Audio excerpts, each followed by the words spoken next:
Elle repose par 3000 mètres de fond entre la Crète et la côte nord de l'Égypte. Plusieurs parties de l'épave de l'Airbus A320 d'Égyptair viennent d'être localisées. Des morceaux de carlingue éparpillés en plusieurs endroits et identifiés grâce au robot sous-marin téléguidé de ce navire de recherche affrété par l'Égypte.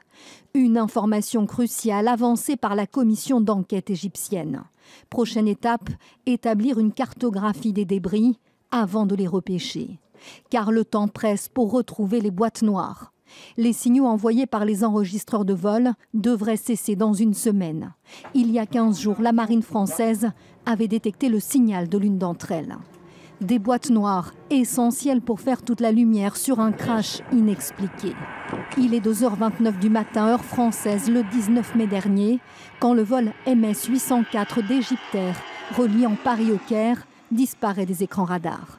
À son bord, 66 personnes, dont 40 Égyptiens et 15 Français. Très vite, l'aviation civile grecque annonce que l'A320 s'est écrasé au large de Carpathos. Comme l'Égypte, la France estime alors que tout est possible. Aucune hypothèse n'est écartée, que ce soit un accident ou une hypothèse terroriste. Les premiers débris seront découverts le lendemain par l'aviation et la marine égyptienne. Selon l'enquête, 2 minutes avant sa chute, des alertes automatiques signalant de la fumée dans le cockpit et une défaillance de l'ordinateur gérant les commandes avaient été émises par l'appareil. L'avion avait alors effectué un virage de 90 degrés à gauche, puis de 360 à droite.